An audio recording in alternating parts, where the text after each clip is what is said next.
जैसा कि मैंने कल आपको बतलाया था अंटार्कटिका महासागर के बारे में कि वहाँ पर 54 ममालिकों ने सिग्नेचर कर रखे हैं, ना तो वहाँ किसी की आर्मी जाने की और ना वहाँ पर किसी मुल्क के साइंसदान जाने की। लेकिन क्या आपको इसके पीछे की वजह मालूम है? तो इसके पीछे की वजह सीधी सीधी ये है, अंटार्कटिका महासागर के अंदर जाने इसलिए नहीं दिया जाता क्योंकि वहाँ पर बहुत सारी ऐसी चीजें हैं जो हम लोगों से छुपाई गई है। जिस तरीके से एक लाल नदी बहती है और बहुत सारे मतलब ऐसे महलात मौजूद हैं वहाँ पर जिनका आज तक इंसानी दिमाग ढूंढ नहीं पाया। और जिन लोगों ने ढूंढा, आप कमाल की बात ये देखें कि अंटार्कटिका महासागर के अंदर एक आइसलैंड है। जिस तरीके से आपने एप्स्टीन का अलग से एक दुनिया देखी थी, अलग से एक कबीला देखा था, इसी तरीके से रोथशाइल्ड फैमिली का एक रोथशाइल्ड आइसलैंड करके एक वहाँ पर इनका जजीरा है। अब सवाल ये उठता है यहाँ पर कि आखिर वो इन्होंने बनाया क्यों है और इन्होंने ही सारी कंट्रियों को इकट्ठा और जमा क्यों किया था। तो देखो, ये जो हमारी दुनिया है जहाँ पर हम लोग जीते हैं, रहते हैं, इस दुनिया में वो लोग आते हैं और सिस्टम बनाते हैं, चले जाते हैं। वो लोग चाहते हैं कि हम लोग मेहनत करें, हम लोग मशक्कत झेलें, हम लोग काम करें और वो बैठ करके खाएं। इसी तरीके से आप देखें पूरी दुनिया के अंदर लोन का सिस्टम है, बैंक सिस्टम है, सारा का सारा उन्हीं का ही है। लेकिन जब वो दुनिया के सामने आते हैं, दुनिया के प्रेसिडेंट के सामने आते हैं, अमेरिका के अंदर आते हैं, तो वो आते किस फ्लाइट से है, जाते किस फ्लाइट से है, रहते कहाँ है, आज तक ये समझ नहीं पाया कोई भी इंसान। तो वो अंटार्कटिका के अंदर रहते हैं।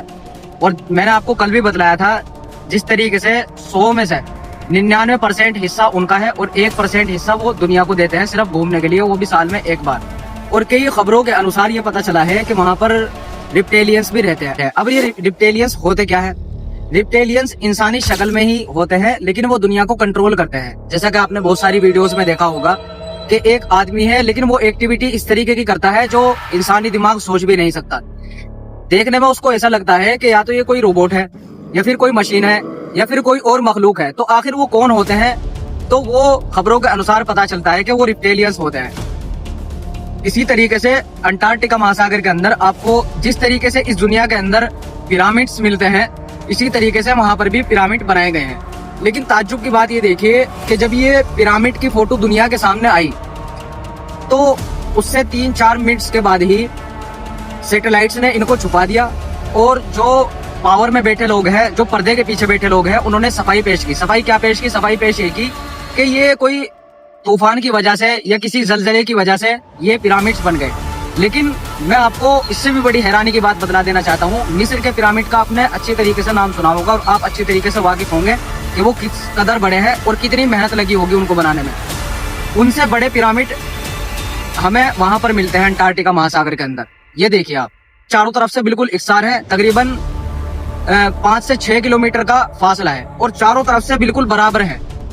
क्या ये किसी इंसान ने बनाए हैं, या किसी एलियन ने बनाए हैं, या किसी और मखलूक ने बनाए हैं? किसने बनाए? आज तक ये थ्योरी हमारे सामने क्यों नहीं आई? इसी तरीके से आप देखें, जब आप सैटेलाइट्स के जरिए या गूगल मैप के जरिए अंटार्कटिका को जूम करते हैं, जितनी ज्यादा आप जूमिंग करेंगे इतनी ज्यादा ब्लर होता चला जाएगा। तो इसके पीछे की असल कहानी है क्या? आखिर कौन लोग रहते हैं वहाँ पर, ये सवाल बनता है। तो देखो, मेरा सीधा सीधा इस वीडियो का मैसेज ये है कि रोथशाइल्ड फैमिली वहाँ पर रहती है और जो 13 फैमिली है वो वहाँ पर रहती है और वो पूरे वर्ल्ड को वहीं से बैठ करके कंट्रोल करते हैं। उनका मानना ये है कि ये दुनिया अलग है और ये दुनिया अलग है। मैंने आपको द इकोनॉमिक नाम से जो रिसाला निकलता है इनका, उसमें पूरे साल की प्रिडिक्शन कर देते हैं। और प्रिडिक्शन में मैंने आपको एक चीज़ ये भी बतलाई थी कि जो फुटबॉल का इन्होंने नक्शा दिखाया है वो उस दुनिया से, उस सर्कल से, उस दायरे से अलग खड़ा है। तो उसका मतलब सीधा सीधा ये बतलाना चाहते हैं कि तुम इस दुनिया में रहते हो और हम इस दुनिया से अलग रहते हैं। तो वर्ल्ड को कंट्रोल करने वाले, सिस्टम बनाने वाले वो हम हैं और हम तुम्हारी दुनिया के अंदर मौजूद नहीं है, हम दुनिया से अलग हैं। तो वहाँ पर रोथशाइल्ड फैमिली रहती है और 13 फैमिलियाँ रहती है। उन लोगों की दुनिया अलग है और हमारी दुनिया अलग है। दुनिया को बेवकूफ़ बनाया गया है और सारे तमाम ममालिक के जितने भी वज़ीर ख़ारजा हैं या प्रधानमंत्री हैं या और कोई पॉलिटिक्स में आदमी है, उनको बेवकूफ़ बनाया गया है।